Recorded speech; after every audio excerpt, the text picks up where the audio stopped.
Hello दोस्तों, मेरा नाम है संदीप कुमार और आज है 18 मई। आज हम 18 मई से रिलेटेड जितने भी इम्पोर्टेंट्स इवेंट हैं और करंट अफेयर उसे देखेंगे। तो चलिए शुरू करते हैं।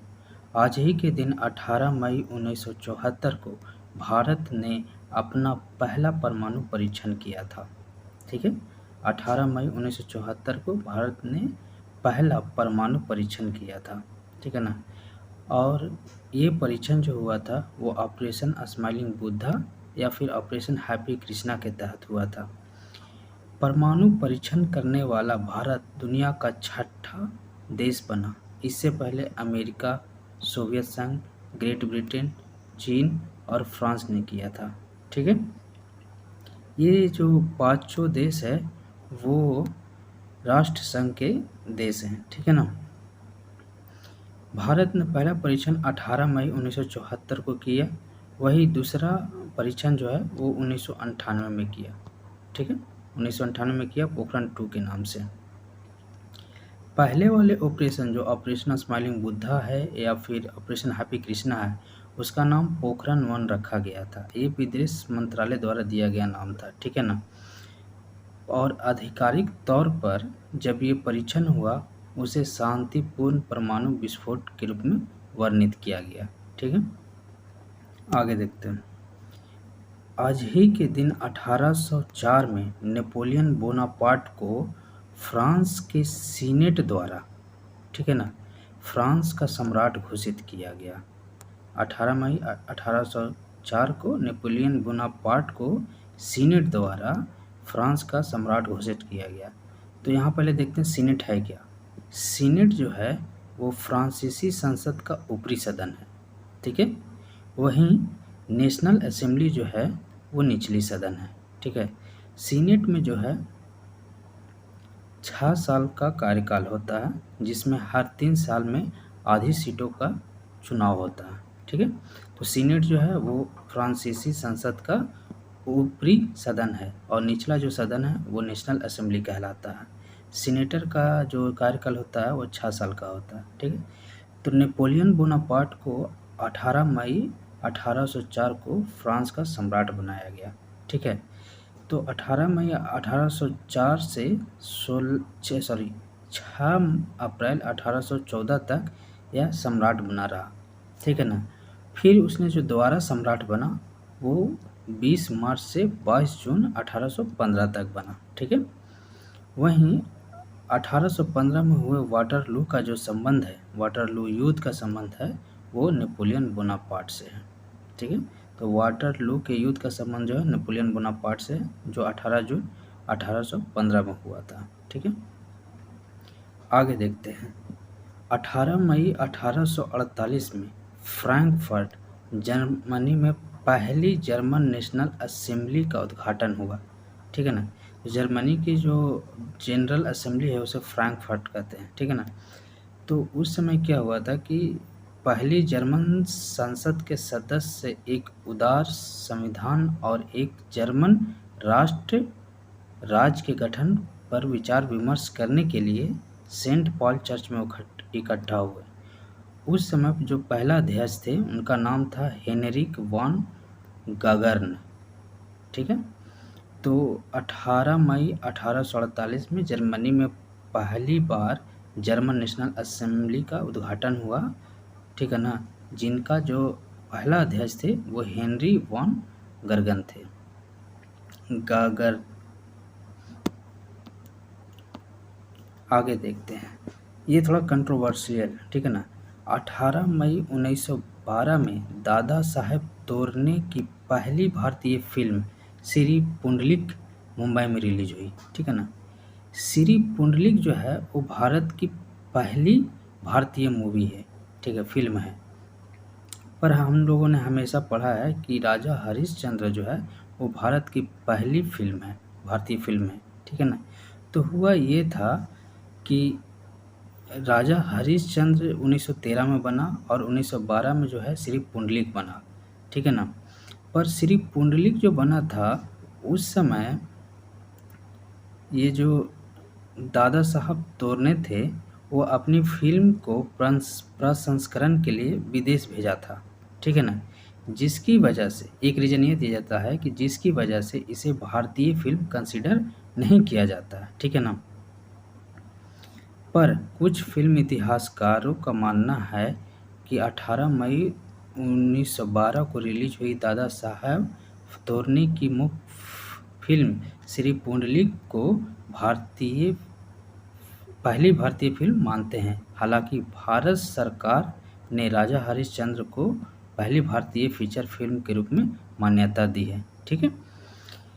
पुंडलिक जो थी वो 22 मिनट लंबी मूवी थी, वहीं राजा हरिश्चंद्र थी वो 40 मिनट तक की मूवी थी, ठीक है। तो भारत की पहली भारतीय मूवी जो है वो श्री पुंडलिक ही थी, ठीक है ना।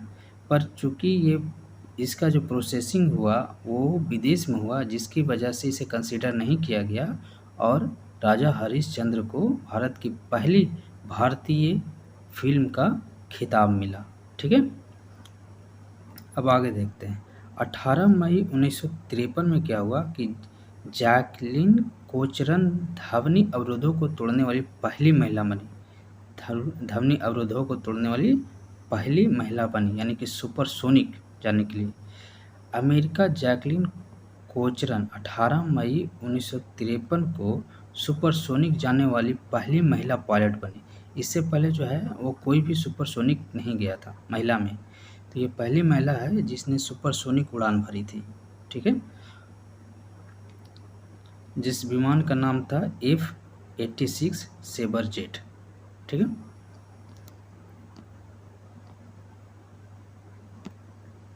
तो इम्पोर्टेंट इवेंट्स ख़त्म होते हैं और आज का इम्पोर्टेंट डे देखते हैं।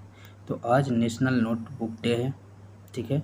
वहीं अगला जो है वो वर्ल्ड अर्क डे है। तीसरा जो है वो इंटरनेशनल म्यूज़ियम डे है। जो 2023 का जो थीम है इंटरनेशनल म्यूज़ियम डे का, वह है museums sustainability and well being, ठीक है। तो 2023 का थीम है ये, 2023 का ये थीम है इंटरनेशनल म्यूज़ियम डे का, museums sustainability and well beings. चौथा जो है वो national visit your relatives day भी मनाया जाता है। तो ये 4 डे आज मनाया जाता है, ठीक है। अब देखते हैं इम्पोर्टेंट करंट अफेयर्स, ठीक है। पहला, केंद्रीय मंत्रालय ने खरीफ सत्र 2023-24 के लिए कितने करोड़ रुपए की उर्वरक सब्सिडी को मंजूरी दी है, ठीक है ना। खरीफ सत्र 2023-24 के लिए कितने करोड़ रुपए की उर्वरक सब्सिडी को मंजूरी दी है, ठीक है ना, यानी कि खाद को। तो वह है 1.8 लाख करोड़ का, ठीक है। 1.08 लाख करोड़ रुपए का उर्वरक सब्सिडी दी है, जिसमें 70,000 करोड़ रुपए अकेले जो है वो यूरिया पर दिया है सब्सिडी। वहीं पे DAP एवं अन्य उर्वरकों के लिए 38,000 करोड़ रुपए की सब्सिडी देने का प्रावधान दिया गया है, ठीक है ना। ये जो बैठक हुआ था केंद्रीय मंत्रिमंडल का, वो मोदी जी के अध्यक्षता में हुआ था, ठीक है ना। और इस उर्वरक सब्सिडी से लगभग 12 करोड़ किसानों को फ़ायदा होगा, ठीक है ना। तो खरीफ सत्र 2023-24 के लिए उर्वरक सब्सिडी में लगभग 1.08 लाख करोड़ रुपए की सब्सिडी दी गई है, ठीक है। आगे, production linked incentive scheme. Production linked incentive scheme प्रोत्साहन योजना किस उत्पादन से जुड़ा हुआ, ठीक है ना। किस उत्पादन से जुड़ा हुआ, वह है हार्डवेयर से। तो प्रोडक्शन लिंक्ड इंसेंटिव स्कीम जो है वो हार्डवेयर उत्पादन से जुड़ा हुआ है। अगला, पश्चिम बंगाल सरकार ने किस खिलाड़ी की सुरक्षा को जेड श्रेणी में अपग्रेड कर दिया है, वह है सौरव गांगुली। सौरव गांगुली की सुरक्षा में पश्चिम बंगाल सरकार ने जेड श्रेणी में अपग्रेड कर दिया है, ठीक है। आगे, जो आज का बहुत ही धमाकेदार खबर है, हाल ही में कर्नाटक में जो है वो कांग्रेस सरकार जीती है, ठीक है ना, उसने अपना मुख्यमंत्री चुना है, वो हैं सिद्धारमैया, जो ये हैं पहले पिक्चर में, ये सिद्धारमैया है, ठीक है ना। सिद्धारमैया को जो है वो नया मुख्यमंत्री नियुक्त किया है कांग्रेस सरकार। वहीं पे डिप्टी सीएम के तौर पे डीके शिव कुमार को बनाया गया है, ये है 2 नंबर में डीके शिव कुमार, ठीक है ना। ये डिप्टी सीएम के साथ साथ ऊर्जा, सिंचाई मंत्रालय और प्रदेश अध्यक्ष का पद रखेंगे, ठीक है। ये जो समारोह होगा शपथ ग्रहण का, वो 18 मई के 3:30 बजे होगा, ठीक है। तो कर्नाटक के नए मुख्यमंत्री बने हैं सिद्धारमैया, वही डिप्टी सीएम जो है वो डीके शिव कुमार बने हैं, ठीक है। आगे, किस बैंक ने भारत का पहला रक्षा कोष लॉन्च किया? भारत का पहला रक्षा कोष वह है HDFC।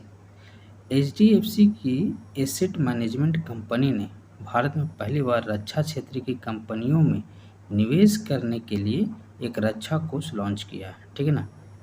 तो रक्षा कोष क्या है? भारतीय रक्षा क्षेत्र की कंपनियों में निवेश करने का, ठीक है ना। और यह योजना जो है वो HDFC स्टेटमेंट द्वारा रक्षा और संबंध क्षेत्रों में कंपनियों में अपनी शुद्ध संपत्ति का कम से कम 80% निवेश करेगी, ठीक है। तो HDFC है जो भारत का पहला बैंक है जो रक्षा कोष लॉन्च किया है। आगे, भारतीय जल पुरस्कार 2022 में आकाशवाणी गुवाहाटी को सर्वश्रेष्ठ मीडिया श्रेणी में कौन सा स्थान मिला है? तो है दूसरा, ठीक है। तो आकाशवाणी गुवाहाटी को सर्वश्रेष्ठ मीडिया श्रेणी में राष्ट्रीय जल पुरस्कार 2022 में दूसरा स्थान मिला है। यह पहली बार है जब किसी क्षेत्रीय समाचार प्रभाग को यह प्रतिष्ठित पुरस्कार मिला है, ठीक है ना। यह इसलिए मिला है कि पुरस्कार क्योंकि यह जल संरक्षण और प्रबंधन पर वार्ता के माध्यम से विभिन्न जागरूकता कार्यक्रम तैयार किए हैं, ठीक है। तो इनका जो मिलने का कारण है वो है कि जल संरक्षण और प्रबंधन पर वार्ता के माध्यम से विभिन्न जागरूकता कार्यक्रम को तैयार किए हैं, इसलिए आकाशवाणी गुवाहाटी को सर्वश्रेष्ठ मीडिया श्रेणी में राष्ट्रीय जल पुरस्कार दिया गया है दूसरे पोजीशन के लिए। दुनिया का पहला जुमांजी थीम वाला पार्क कहाँ खुला है? वह है ब्रिटेन में, ठीक है, यूनाइटेड किंगडम। दुनिया का पहला जुमांजी थीम वाला पार्क ब्रिटेन में खुला है। संयुक्त राष्ट्र ने 2040 तक किस प्रदूषण को 80% तक कम करने के लिए रोड मैप जारी किया है? वह है प्लास्टिक प्रदूषण। संयुक्त राष्ट्र ने प्लास्टिक प्रदूषण को 80% कम करने के लिए 2040 तक का रोड मैप तैयार किया है। और अंत में, कौन सा देश एशियाई पेट्रोकेमिकल उद्योग सम्मेलन 2023 की मेजबानी करेगा? एशियाई पेट्रोकेमिकल उद्योग सम्मेलन 2023 की मेजबानी करेगा, वह है भारत, ठीक है। भारत जो है रसायन और पेट्रोकेमिकल मैन्युफैक्चरर एसोसिएशन CPMA 18 और 19 मई को नई दिल्ली में एशियाई पेट्रोकेमिकल उद्योग सम्मेलन 2023 के 41वें संस्करण की मेजबानी करने जा रहा है, ठीक है ना। भारत का जो रसायन और पेट्रोकेमिकल मैन्युफैक्चरर एसोसिएशन है, ठीक है ना, ये एसोसिएशन जो है वो 18 मई से 19 मई तक दिल्ली में हो रहे एशियाई पेट्रोकेमिकल उद्योग सम्मेलन 2023 के 41वें संस्करण की मेजबानी करने जा रहा है। इसका जो उद्देश्य है वो पेट्रोकेमिकल उद्योग के वैश्विक नेताओं के लिए विकास, व्यापार, निवेश और स्थिरता से संबंधित प्रमुख मुद्दे पर चर्चा करना है, ठीक है ना। उल्लेखनीय है कि सम्मेलन 7 सदस्य देशों, जैसे इसमें जो है 7 सदस्य देश हैं, जापान, दक्षिण Korea, Malaysia, Singapore, Thailand, Taiwan और भारत द्वारा बारी बारी से आयोजित किया जाता है। ठीक है, तो जो एशियाई पेट्रोकेमिकल उद्योग सम्मेलन 2023 जो है, इसकी मेज़बानी भारत करेगा। भारत का रसायन और पेट्रोकेमिकल मैन्युफैक्चरर एसोसिएशन है, वो है इसकी मेज़बानी करेगा। ठीक है ना। और ये जो सम्मेलन है वो 41वां सम्मेलन है। इसमें टोटल 7 देश हैं, जिसमें जापान, दक्षिण Korea, Malaysia, Singapore, Thailand, Taiwan और भारत है। ठीक है, तो ये थे आज के महत्वपूर्ण करंट अफेयर्स एंड इवेंट्स।